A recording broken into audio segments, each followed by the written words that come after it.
حضرات محترم، سرکار دو عالم نور مجسم صلی اللہ علیہ وآلہ وسلم دی معراج شریف کے متعلق گفتگو ہو رہی سی۔ میرے پیارے دوستو، اللہ کریم نے سونے محبوب کریم صلی اللہ علیہ وآلہ وسلم کو اتنا تو شانہ، اتنیا تو عظمتاں عطا فرمایا نے کہ سرکار دو عالم دی ذات بابرکات دا ایک معجزہ جڑا ہے اسی کما حق ان بیان نہیں کر سکتے ہیں۔ ساری زندگیاں ختم ہو جان گیا، لیکن میرے مصطفیٰ کریم دی ذات بابرکات دے ایک پہلو دا جڑا ذکر ہے وہ ختم نہیں ہوئے گا۔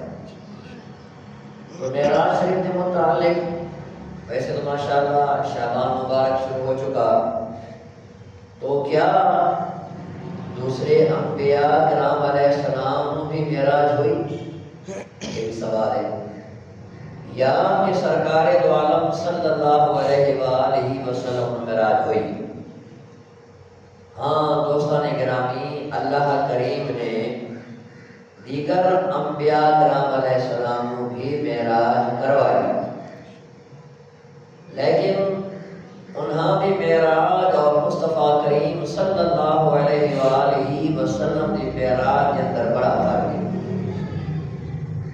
کسی نبی نو آسمان تک معراج کروائی گئی، کسی نبی نو کوہ طور تے معراج کروائی گئی، کسی نبی نو چوتھے چھٹے آسمان تے معراج کروائی گئی، لیکن قربان جاواں آمنہ دے لال صلی اللہ علیہ وآلہ وسلم کی ذات بابرکات غلام مکان تک معراج کروائی گئی۔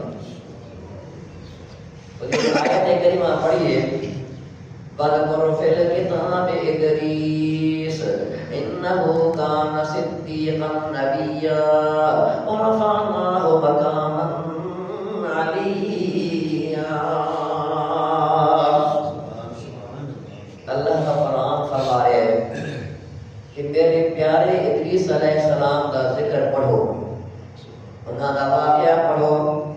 میرے پیارے دوستوں، پتہ چلا رب کریم ذات بابرکات جڑے مقدس نے، جڑے پیارے نے، اللہ دا قرآن خود پہ فرماتا ہے، تاریخ پڑھو تو صحیح تاکہ تمہیں پتہ چلے کہ رب کریم ذات بابرکات شان والے انبیاء، عظمتاں والے انبیاء جنہاں نوں رب کریم ذات بابرکات نے نبوت عطا فرما کر تاج رفعت عطا فرما